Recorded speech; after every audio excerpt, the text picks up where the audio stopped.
Hello दोस्तों, स्वागत है आपका एम के क्लासेस में। जैसा कि आपको पता है, हम इंडिया के फिजिकल डिवीज़न के बारे में पढ़ रहे हैं। पहली दो पार्ट हम पढ़ चुके हैं। पहले पार्ट में हमने पढ़ा था द ग्रेट हिमालयन रेंजेस के बारे में।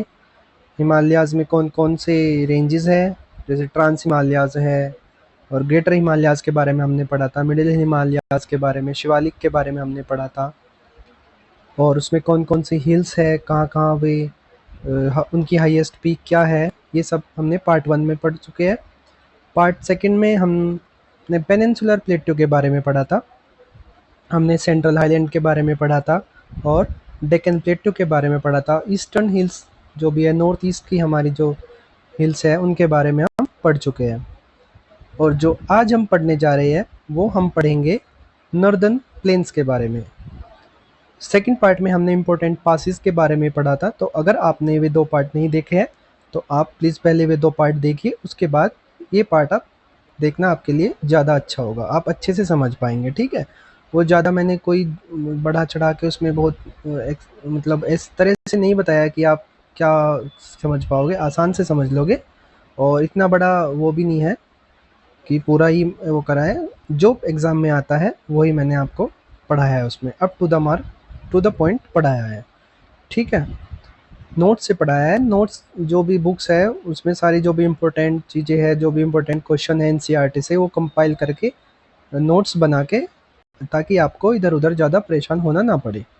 ठीक है, तो आप वे दो पार्ट देखिए, उसके बाद आप ये थर्ड पार्ट अपना शुरू कर सकते हैं। तो हम पढ़ेंगे नॉर्दर्न प्लेन्स के बारे में। ये वाला जो प्लेन्स है आज इसके बारे में हम पढ़ेंगे। तो चलो बिना किसी देरी के शुरू करते हैं।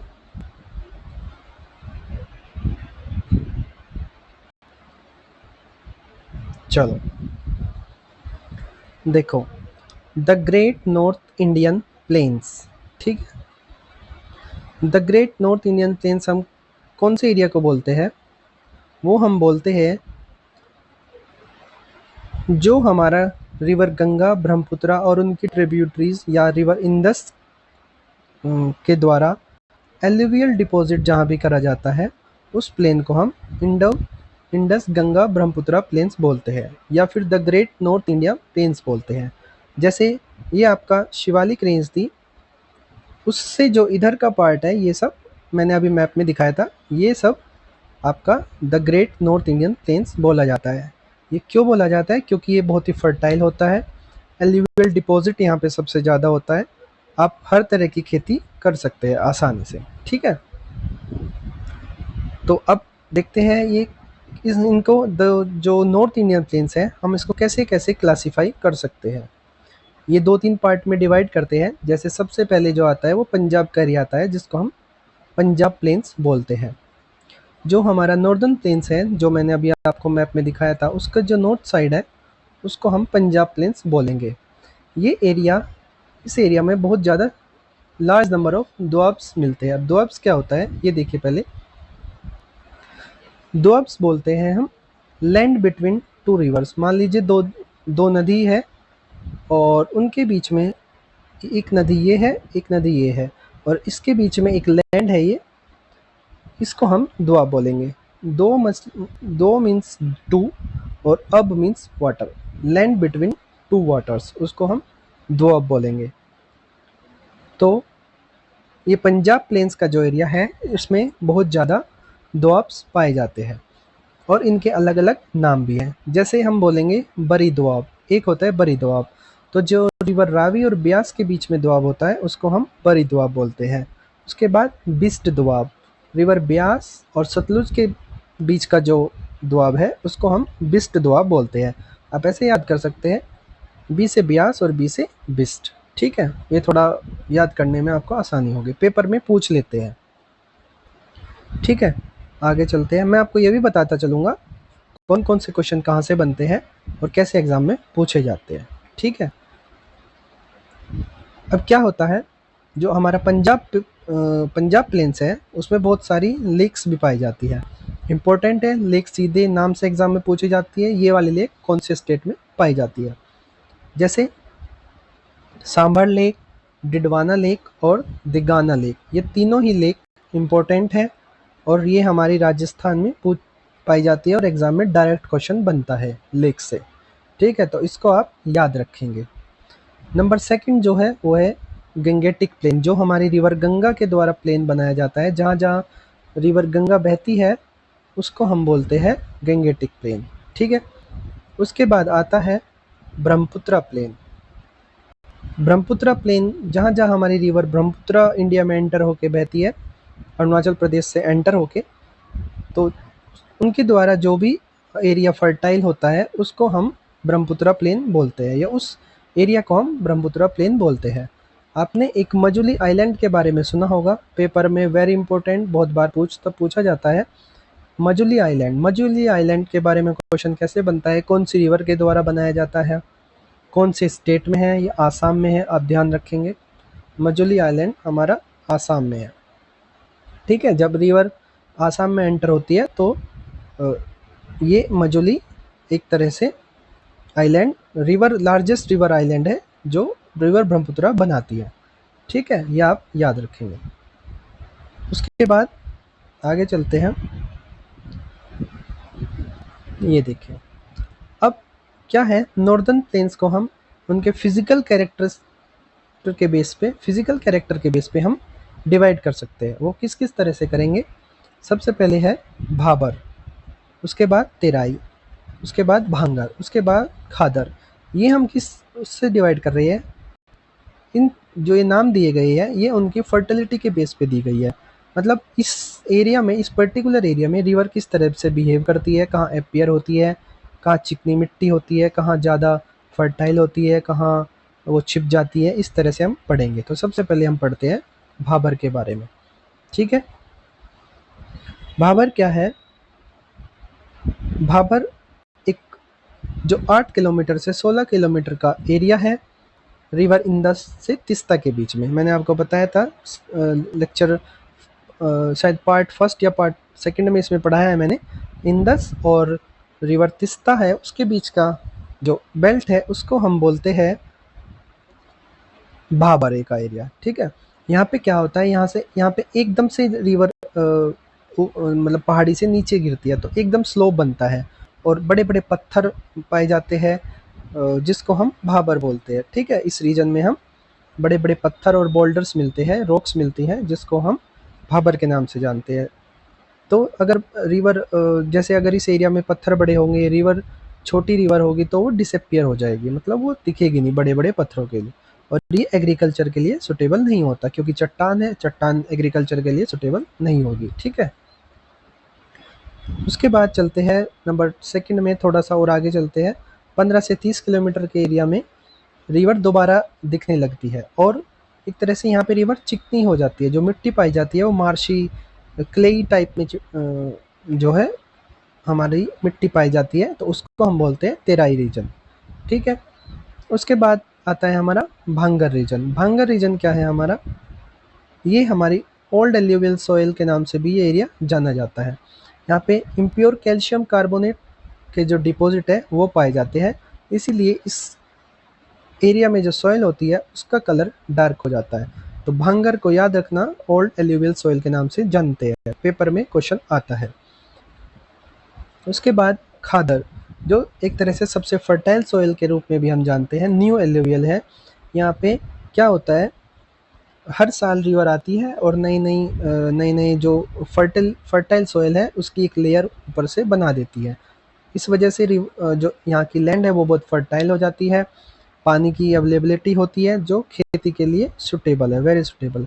पंजाब में इसको बेट बोलते हैं और यूपी में इसको खादर बोलते हैं। ठीक है, वेरी इंपॉर्टेंट, तो आप याद रखिए भांगर और खादर के बारे में। ठीक है, अब आगे चलते हैं। अब बात करते हैं डेजर्ट के बारे में। आपको पता है इंडियन डेजर्ट। ठीक है, इंडियन डेजर्ट के बारे में बात करते हैं। द ग्रेट इंडियन डेजर्ट आपको पता है, थार डेजर्ट राजस्थान में। मेजोइक पीरियड में ये एक तरह से क्वेश्चन का पार्ट था, लेकिन धीरे धीरे जैसे ही हमारा एज बढ़ती रही तो ये एक तरह से डेजर्ट के रूप में अपनी शेप ले लिया। ठीक है, अब क्या होता है, ये 640 किलोमीटर तक लगभग फैला हुआ है और 300 किलोमीटर ये वाइड है, ठीक है। अब जाहिर सी बात है, आप देखते होंगे डेजर्ट है तो हवाएं चलती है, गरम गरम हवाएं चलती है, तो वहाँ पे सैंड ड्यून्स बन जाते हैं। सैंड ड्यून्स क्या होता है, जब हवा चलती है, बहुत तेज हवा चलती है, तो अपने साथ धूल मिट्टी और जो जो भी रास्ते में आता है, डिपॉजिट ऑफ सैंड, तो एक तरह से चट्टान से ड्यूम्स बना देते हैं, ठीक है, रेत के ड्यूम्स बन जाते हैं, तो उसको हम बोलते हैं सैंड ड्यूम्स। एक होता है बारचंस, ये भी एक तरह के ड्यूम्स ही होते हैं, लेकिन ये क्रेसेंट शेप के होते हैं, तो आप ये ध्यान रखना, क्रेसेंट शेप्स के अगर ड्यूम्स बनेंगे तो उसको हम बारचंस बोलेंगे। पेपर में क्वेश्चन आता है कि crescent shape dunes is known as क्या होता है, तो उसको हम बारचंस बोलते हैं, ठीक है। उसके बाद क्या होता है ओसिस, ये भी पेपर में सवाल पूछ लेते हैं, इम्पोर्टेंट है। ये क्या होता है, स्मॉल पैच, मान लीजिए ये पूरा एक डेजर्ट का एरिया है और बीच में यहाँ थोड़ा सा वेजिटेशन है और इधर सैंड है पूरा, ठीक है, तो इस एरिया को हम बोलते हैं oasis, small part of vegetation surrounded by desert, ठीक है। अब हम पढ़ेंगे हम नहीं कोस्टल प्लेन के बारे में। जैसा कि आपको पता है, दो कोस्टल प्लेन है हमारे। जब ज्योग्राफी का जो पार्ट फर्स्ट था, इंडिया इन इट्स इंट्रोडक्शन, उसमें मैंने थोड़ा ओवरव्यू दिया था। जो इंडिया की कोस्ट लाइन है मेनलैंड की, वो 6100 किलोमीटर है, अगर हम अंडमान एंड निकोबार और अपना लक्षद्वीप के आइलैंड को छोड़ दें, ठीक है। तो जितना भी हमारा पेनिनसुला का एरिया है, पेनिनसुलर का एरिया है ईस्ट और वेस्ट साइड में, वो हमारा कोस्टल एरिया है। यहाँ पे ईस्टर्न वेस्टर्न घाट्स और ईस्टर्न घाट्स हो गई। जो ये वाला एरिया है, इसको हम बोलते हैं वेस्टर्न कोस्टल प्लेन और इसको बोलते हैं ईस्टर्न कोस्टल प्लेन, ठीक है। अरेबियन सी वेस्ट में और बे ऑफ बंगाल ईस्ट में, तो जाहिर सी बात है बे ऑफ बंगाल इधर आएगा और अरेबियन सी इधर है, तो लक्षद्वीप और अंडमान एंड निकोबार को भी कोस्टल प्लेन है, तो उनके बारे में भी हम इसमें पढ़ेंगे आगे। लेकिन फिलहाल हम सबसे पहले ईस्टर्न घाट और वेस्टर्न घाट्स, जो वेस्टर्न कोस्टल प्लेन है और ईस्टर्न कोस्टल प्लेन है, उसके बारे में पढ़ते हैं, ठीक है। तो सबसे पहले western coastal plain. Western coastal plain, जैसा कि आपको पता है, वेस्टर्न घाट्स और अरेबियन सी के बीच का जो एरिया है, जो सैंडविच एरिया एक तरह से, उसको हम वेस्टर्न कोस्टल प्लेन बोलते हैं। जो हमारा इधर का एरिया है, ये वेस्टर्न घाट हो गए, जो ये वाला एरिया है, ठीक है। गुजरात से लेके इधर, गुजरात से लेके ऊपर जो गुजरात है, चलो आगे देखते हैं।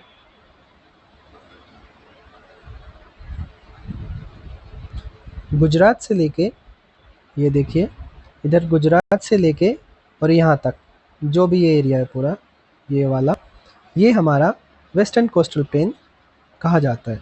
अब ये कितने पार्ट में हम डिवाइड कर सकते हैं। सबसे पहले हम बोलते हैं गुजरात कोस्ट। गुजरात कोस्ट में क्या होता है, ये रन ऑफ कच्छ से काठियावाड़ का जो एरिया है, उसको हम गुजरात कोस्ट बोलेंगे। उसके बाद कोंकण कोस्ट, महाराष्ट्र का जो एरिया है, दमन नॉर्थ से और गोवा साउथ तक, इसको हम कोंकण कोस्ट बोलेंगे, ठीक है। कोंकण कोस्ट वैसे आप याद रखिए, महाराष्ट्र और गोवा का एरिया कोंकण कोस्ट होता है, ठीक है। उसके बाद कर्नाटका कोस्ट, कर्नाटका कोस्ट गोवा से लेके कर्नाटका तक, ये हमारा कर्नाटका कोस्ट, इसको हम कनेरी कोस्ट भी बोलते हैं। उसके बाद मालाबार कोस्ट, मालाबार कोस्ट को हम, ये देखिए, मालाबार कोस्ट कर्नाटका नॉर्थ से लेके कन्याकुमारी तक मालाबार कोस्ट है, ठीक है।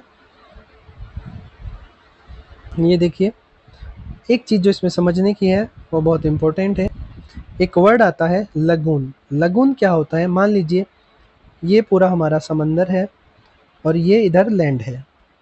अब ये जो समुंदर का एरिया है, ये जैसे क्या होता है, सैंड या जो जितने भी समुंदर में जितने भी हमारे एक तरह से डिपॉजिट होते हैं, तो जैसे ही लहरें उठती हैं, तो एक तरह से ये जो लैंड का एरिया है, उसमें एक तरह से इस तरह से का एक शेप बन जाती है, ठीक है। उसको हम बोलते हैं लगून शेप। यहाँ पे डिपॉजिट हो जाते हैं और ये इधर पानी का एक छोटा सा एरिया बन जाता है, जिसको हम लगून बोलते हैं, ठीक है। अब मालाबार कोस्ट में क्या है, बहुत सारे क्याल्स बोलते हैं मालाबार कोस्ट में। क्याल्स वर्ड आप ध्यान रखिए, जो केरला में है। क्याल्स क्या होता है, इनको हम क्याल्स बोलते हैं। एक तरह का ये लगून होता है, जो deposit of Sands at the mouth of the river, जो रिवर का जो माउथ होता है, उस पे सैंड का डिपॉजिट हो जाता है, मतलब वहाँ पे सैंड के पार्टिकल्स आके जम जाते हैं और एक लगून शेप में हमारा बन जाता है, उसको हम क्याल बोलते हैं। इसका एक जो एग्जाम्पल है, जो केरला की वेम्बनाड लेक है, वो इसका एक बहुत अच्छा एग्जाम्पल है। एक बार और समझिए, जो हमारा मालाबार कोस्ट है, पर्टिकुलर जो एरिया केरला का है, उसमें क्याल नाम से एक वाटर शेप या बोल लीजिए लैंड शेप बन जाती है। ठीक है, एक रीजन एक तरह से पर्टिकुलर शेप बन जाती है जिसको हम क्याल बोलते हैं। और वो क्याल होता क्यों है, बनता क्यों है, ये एक तरह से लगून है, एक तरह से जैसे लगून लेक है, हम जैसे लेक होती है उसी तरह से एक लगून है। ये क्यों बनता है, जो रिवर का माउथ है उसके स्टार्टिंग में या रिवर के माउथ में जो हमारा सैंड का डिपॉजिट हो जाते हैं, वो एक पर्टिकुलर शेप ले लेते हैं जिसको हम लगून बोलते हैं। ठीक है, तो क्याल एक तरह का लगून ही है जो केरला में पाया जाता है। इसका एक एग्जाम्पल जो है वो वेम्बनाड लेक है। ठीक है, अब आगे चलते हैं।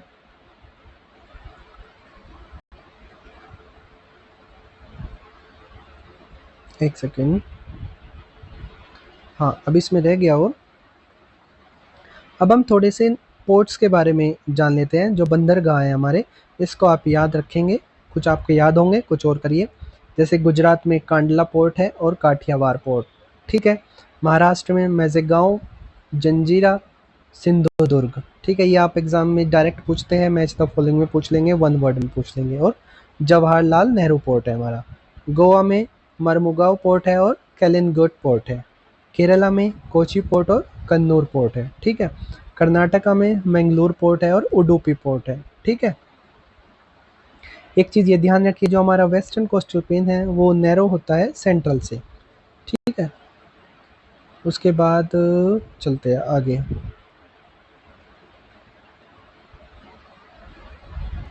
चलो, तमिलनाडु में कौन सा पोर्ट है? तमिलनाडु में देखिए बहुत सारे पोर्ट है, आप याद रखना इनको। सबसे इम्पोर्टेंट जो है वो नागरकोइल है, टुट्रीकोरिन है, औरविला है, और मैरिना है, और एन्नोर है। ठीक है, उड़ीसा में सारे इम्पोर्टेंट है तमिलनाडु के। उड़ीसा में गोपालपुर है और पैराडीप है, ये पैराडीप बहुत पूछा जाता है। वेस्ट बंगाल में डिग्गा और हल्दिया पोर्ट है, हल्दिया भी बहुत पूछा जाता है। ठीक है, तो ये आपके पोर्ट है जो आपको याद रखने हैं। ठीक है, अब आगे चलते हैं।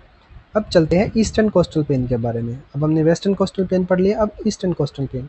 ईस्टर्न कोस्टल प्लेन जो सुबर्णका रिवर है, जो वेस्ट बंगाल के बॉर्डर पे है, ये देखिए, यहाँ से जो भी हमारा ये प्लेन है ये सब बोलेंगे हम ईस्टर्न कोस्टल प्लेन। ठीक है, कन्याकुमारी तक। ओके, इसका नॉर्थ का जो पार्ट है, इसका नॉर्दर्न पार्ट है, उसको हम नॉर्दर्न सिरकर बोलते हैं। सेंट्रल पार्ट को गोलकोंडा बोलते हैं, और सदर्न को कोरोमंडल कोस्ट बोलते हैं। ठीक है, ये देखिए, दो लगून लेक पाई जाती है, मैंने अभी आपको बताया था लगून लेक के बारे में, जो हमने क्याल एक शेप के बारे में पढ़ा था। तो चिल्का लेक उड़ीसा में very important, Pulicat lake Andhra Pradesh और तमिलनाडु में वेरी इंपॉर्टेंट। एक तरह की दो लगून लेक यहाँ पे पाई जाती है। कोलेरू लेक भी यहाँ मिलती है, जो एक तरह की डेल्टाइक लेक होती है, जो आंध्र प्रदेश में है। ये आप सब याद करते चले। ठीक है, ये जो कोलेरू लेक है, ये रिवर कृष्ण और गोदावरी रिवर के बीच में पाई जाती है। ठीक है, अब ईस्टर्न कोस्टल प्लेन को हम 3 पार्ट में डिवाइड करते हैं। सबसे पहले सिरकल प्लेन, जो 400 किलोमीटर अलोंग उड़ीसा कोस्ट में, इसको हम सिरकल प्लेन बोलते हैं। उसके बाद आंध्रा प्लेन, ठीक है, आंध्र प्रदेश का जो एरिया है मेनली, उसको हम आंध्रा प्लेन बोलते हैं। और उसके बाद तमिलनाडु का जो रीजन है, पुलिकत से कैप कन्याकुमारी तक, ठीक है, वो तमिलनाडु का रीजन बोलते हैं उसको। ठीक है, एक ये देखिए महेंद्रगिरी हिल, वैसे हमने ये पहले भी पढ़ा था। महेंद्रगिरी हिल क्या है, कहाँ पे पाई जाती है? आंध्र प्रदेश और उड़ीसा के कोस्ट पे पाई जाती है। ठीक है, अब आगे चलते हैं। अब बात करते हैं हम अपने आइलैंड के बारे में। ठीक है, वेस्टर्न कोस्टल प्लेन और ईस्टर्न कोस्टल प्लेन के बारे में हम पढ़ चुके हैं। अब बात करते हैं हम आइलैंड के बारे में। जैसा कि आप जानते हैं, इधर एक अरेबियन सी आइल में भी बहुत सारे ग्रुप ऑफ आइलैंड्स है, और बे ऑफ बंगाल में भी बहुत सारे ग्रुप ऑफ आइलैंड है। इंडिया में टोटल 1256 आइलैंड है। और आइलैंड बोलते हैं हम जो चारों तरफ से पानी से घिरा होता है, उसको हम आइलैंड बोलते हैं। ठीक है, तो सबसे पहले वो पढ़ेंगे बे ऑफ बंगाल में जो आइलैंड पाए जाते हैं। ठीक है, ये कौन से हैं? टोटल 572 आइलैंड पाए जाते हैं बे ऑफ बंगाल में, जहाँ पे 36 ऐसे आइलैंड है जहाँ पे ह्यूमन हैबिटेशन पाई जाती है। ठीक है, उसके बाद जो प्रिंसिपल ग्रुप ऑफ आइलैंड है उसको हम क्या बोलते हैं? रिची आर्किपोलॉजी और लेब्रिनाथ आइलैंड। जो ये प्रिंसिपल जो मेन मुख्य ग्रुप ऑफ आइलैंड है वो इस दो नाम से जाना जाता है। ये आप सब जानते हैं। नॉर्थ से साउथ अगर हम चलेंगे बे ऑफ बंगाल में, तो सबसे जो हमारा मेन आइलैंड है वो अंडमान एंड निकोबार का आइलैंड है। अब हम पढ़ेंगे अंडमान एंड निकोबार आइलैंड के बारे में। जैसा आपको पता है, कौन सा मैंने ये पहले भी बताया था, 10 डिग्री चैनल है हमारा जो इन दोनों को सेपरेट करता है, अंडमान और निकोबार को। पेपर में आता है, वेरी इंपॉर्टेंट, नोट कर लो। कौन सा डिग्री चैनल अंडमान और निकोबार को सेपरेट करता है? ठीक है, तो 10 डिग्री चैनल। ये देखिए कौन कौन सी पीक पाई जाती है अंडमान एंड निकोबार में, ये हम पढ़ेंगे। ठीक है, कौन कौन सी रेंजेस है वो देखेंगे। सबसे पहले saddle peak, very important, north Andaman में पाई जाती है सेडल पीक। उसके बाद माउंट डियावली, मिडिल आइलैंड में माउंट डियावली पाई जाती है। पीसीएस के लेवल से, पीसीएस के हिसाब से बहुत इंपॉर्टेंट है। वैसे तो ये चैप्टर ही पूरा इंपॉर्टेंट है, आपको हर पेपर में मदद करेगा, बेसिक से लेकर एडवांस तक इसमें सब इंक्लूडेड। ठीक है, माउंट कोयब हमारा साउथ अंडमान में पाया जाता है और माउंट थुलियर हमारा ग्रेट निकोबार में पाया जाता है। माउंट हैरियट साउथ अंडमान में पाया जाता है। ठीक है, ये आप याद रखेंगे, पीडीएफ भी आपको मिल जाएगी। कमेंट करके बताइए किस किस को पीडीएफ चाहिए। उसके बाद हम अंडमान आइलैंड को कितने ग्रुप में डिवाइड कर सकते हैं, ये देखिए। सबसे 4 ग्रुप में डिवाइड होता है, north Andaman, middle Andaman, south Andaman और लिटिल अंडमान। अब इन चारों में क्या क्या जो मेन चीज़ है वो पाई जाती है उसके बारे में हम पढ़ेंगे। ये देखिए, सबसे पहले पोर्ट ब्लेयर, जो कैपिटल है इसकी वो मिलती है साउथ अंडमान में। पेपर में जब पेपर टिपिकल थोड़ा हार्ड बनाना हो तो पर्टिकुलर पूछ लेते हैं, अंडमान न पूछ के south Andaman, middle Andaman, little Andaman कौन से में पाई जाती है। डंकन स्ट्रेट है, अभी हम ये सारे डायग्राम में भी देखेंगे, साउथ और लिटिल अंडमान के बीच में डंकन स्ट्रेट है। ठीक है, नरकोडम जो है हमारा एक वोल्केनो है, डोरमेंट वोल्केनो, जो नॉर्थ अंडमान में पाया जाता है। Landfall island, very important, landfall island हमारा जो है नॉर्दर्न मोस्ट आइलैंड है अंडमान एंड निकोबार का। ये कोक्को जो आइलैंड आइलैंड है म्यांमार का, उसको सेपरेट करता है। मैंने इससे पहले पार्ट में भी बताया था, कोक्को चैनल जो है हमारा वो कोक्को आइलैंड जो म्यांमार का है, और अंडमान का जो हमारा आइलैंड है लैंडफॉल आइलैंड, उसको सेपरेट करता है कोक्को चैनल। ठीक है, एक बैरन आइलैंड, वेरी इंपॉर्टेंट, इसके बारे में बहुत बार पूछा जाता है। ये मिडिल अंडमान में पाया जाता है, ओनली एक्टिव वोल्केनो है भारत का। ठीक है, जो इसकी राजधानी या पोर्ट ब्लेयर उससे 135 किलोमीटर नॉर्थ ईस्ट डायरेक्शन में है। पेपर में पूछा जा गया है सवाल, ये डिस्टेंस भी पूछी गई है भाइयों, 135 किलोमीटर, ये आप याद रखेंगे। ठीक है, उसके बाद निकोबार आइलैंड, निकोबार आइलैंड के बारे में पढ़ते हैं। 10 डिग्री चैनल सेपरेट करता है, मैंने आपको बता दिया है। ठीक है, अंडमान और निकोबार को पर्टिकुलर अगर हम देखें तो लिटिल अंडमान और कार निकोबार को सेपरेट करता है, अभी हम डायग्राम में देखेंगे। ठीक है, ये कितने पार्ट में डिवाइड करते हैं हम इसको, निकोबार आइलैंड को, ये देखिए, car Nicobar, little Nicobar, great Nicobar. तो जो कार निकोबार है वो सेपरेट करता है 10 डिग्री चैनल को लिटिल अंडमान से। ठीक है, सबसे ये देखिए, मान लीजिए अभी आएगा, अभी मैं आपको बता दूंगा। ठीक है, तो अभी आप याद रखिए, कार निकोबार और लिटिल अंडमान को 10 डिग्री चैनल सेपरेट करता है। पर्टिकुलर पूछे कौन कौन सा, अगर पर्टिकुलर नाम पूछे तो ये दो है, वरना तो अंडमान और निकोबार को 10 डिग्री करता है। ठीक है, जो सदर्न पार्ट है इंडिया का, इंदिरा पॉइंट मैंने आपको बताया था, या पिग्मोलियन पॉइंट या पार्शियन पॉइंट, ठीक है, ये आपको पता है, ये आपका निकोबार में ही मिलता है। हाईएस्ट पिक जो निकोबार की है माउंट थोलियर। ठीक है, ये अभी हम पीछे पढ़ा है। चलो, ये देखिए, आपको अब डायग्राम से थोड़ा और क्लियर होगा। ठीक है, ये देखो, सबसे पहले तो ये 10 डिग्री चैनल है हमारा। ठीक है, ये इधर निकोबार है और इधर अंडमान। ठीक है, अब देखो, सबसे पहले तो ये देखिए, ये नॉर्थ अंडमान हो गया, ये मिडिल अंडमान हो गया, ये साउथ अंडमान हो गया, ये यहाँ पे पोर्ट ब्लेयर कैपिटल है। ठीक है, और ये हमारा लिटिल अंडमान हो गया। ठीक है, मैंने आपको बताया था लिटिल अंडमान और साउथ अंडमान के बीच में डंकन पैसेज है। ठीक है, समझ में आ गया। बैरन आइलैंड हमारा मिडिल आइलैंड में पाया जाता है।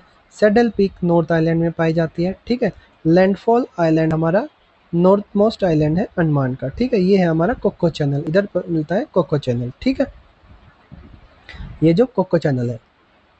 चलो चलते हैं, उसके बाद ये देखिए 10 डिग्री चैनल मैंने आपको बताया था, लिटिल अंडमान और कार निकोबार का जो आइलैंड है उन दोनों के बीच में 10 डिग्री चैनल है। ठीक है, इधर आपका ये लिटिल निकोबार है और ये आपका ग्रेट निकोबार है। ये हमारा वेरी इंपॉर्टेंट इंदिरा पॉइंट है। ठीक है, जो हमारा साउथर्न मोस्ट पॉइंट है इंडिया का। ठीक है, इसको हम इंदिरा पॉइंट भी बोलते हैं, पिग्मोलियन पॉइंट भी बोलते हैं और पार्शियन पॉइंट भी बोलते हैं। ठीक है, अब कुछ और आइलैंड है जो बे ऑफ बंगाल में पाए जाते हैं। ठीक है, इनको भी आप एक बार देखिए। सबसे पहले सागर आइलैंड है, ये रिवर हुगली के माउथ पे है। उसके बाद पंबल आइलैंड तमिलनाडु में है, ये गल्फ ऑफ मन्नार में है, between India and Sri Lanka, also known as Rameshwar island. Rameshwar island भी इसको बोला जाता है। उसके बाद श्री हरिकोटा आइलैंड, ये आपका आंध्र प्रदेश में है। ये सैटेलाइट लॉन्चिंग सेंटर है इसरो का, जो कि एक आंध्र प्रदेश में है। उसके बाद व्हीलर आइलैंड है, ये उड़ीसा में है, वेरी इंपॉर्टेंट। ये ब्रह्मणी रिवर जो है उड़ीसा कोस्ट में, उसके माउथ पे पाया जाता है। इस आइलैंड का नाम बदलकर जो हमारे the great doctor APJ Abdul Kalam ji थे, उनके नाम पे बदलकर अब्दुल कलाम आइलैंड हो गया था। ठीक है, तो व्हीलर आइलैंड को हम अब्दुल कलाम आइलैंड के नाम से भी जानते हैं। ठीक है, चलो आगे चलते हैं। ठीक है, अब ये देखिए, जो हमारा अरेबियन सी में आइलैंड पाए जाते हैं, ठीक है, वो है लक्षद्वीप आइलैंड। लक्षद्वीप आइलैंड हमारा अरेबियन सी में है और नियर मालाबार कोस्ट के जो केरला में है। ठीक है, और ये 9 डिग्री चैनल द्वारा डिवाइड किया जाता है। अभी हम इसको देखेंगे। ठीक है, जैसे हमने अंडमान एंड निकोबार का हमने वो देखा था, इसके बारे में भी अभी हम डायग्राम से भी देखेंगे। अभी आप सिर्फ पढ़ते जाओ। ठीक है, ये देखिए, इस आइलैंड को पहले लेकेडीव पेपर में पूछा जाता है, मिनिकॉय और अमीन देवी के नाम से जाना जाता था। बाद में इसका नाम लक्षद्वीप कर दिया गया। कारावती आइलैंड इसका हेडक्वार्टर है। तो लक्षद्वीप का हेडक्वार्टर कहाँ पे है? कारावती आइलैंड पे। 9 डिग्री चैनल कारावती आइलैंड और मिनिकॉय आइलैंड को डिवाइड करता है। 8 डिग्री चैनल मिनिकॉय आइलैंड और मालदीव्स आइलैंड को डिवाइड करता है। ठीक है, मिनिकॉय आइलैंड इंडिया का है, कारावती भी इंडिया का है। ठीक है, मालदीव्स और मिनिकॉय को 8 डिग्री करते हैं। अभी हम डायग्राम में देखेंगे। ठीक है, उसके बाद क्या है, नॉर्दर्न आइलैंड ग्रुप को हम अमीन देवी बोलते हैं और सदर्न आइलैंड ग्रुप को हम, ये क्या है, कैननोर आइलैंड के नाम से जानते हैं। ठीक है, 36 अप्रोक्स आइलैंड है, 36 आइलैंड है, जहाँ जबकि 11 पे इनहेबिटेड मौजूद है। ठीक है, Minicoy island largest island in all island present in the Arabian sea. ठीक है, मिनिकॉय आइलैंड जो है सबसे बड़ा आइलैंड है अरेबियन सी में। ये देखिए, अगाती आइलैंड जहाँ पे एयरपोर्ट बसा हुआ है, जहाँ पे एयरपोर्ट मौजूद है। पीटी आइलैंड जहाँ पे बर्ड सेंचुरी है, वेरी इंपॉर्टेंट, स्टैटिक जीके के हिसाब से बहुत इंपॉर्टेंट है, चाहे आप बैंक का पेपर दे रहे हो, चाहे UPSI कोई सा भी पेपर दे रहे हो। ठीक है, मलयालम जो लैंग्वेज है वो बोली जाती है लक्षद्वीप में, एक्सेप्ट मिनिकॉय आइलैंड जहाँ पे महल लैंग्वेज बोली जाती है। ठीक है, महल लैंग्वेज वैसे तो मालदीव्स की लैंग्वेज है। ठीक है, तो मलयालम लैंग्वेज हमारी लक्षद्वीप में मेनली बोली जाती है। ठीक है, उसके बाद हम देखते हैं डायग्राम से। ये देखिए, ये देखो,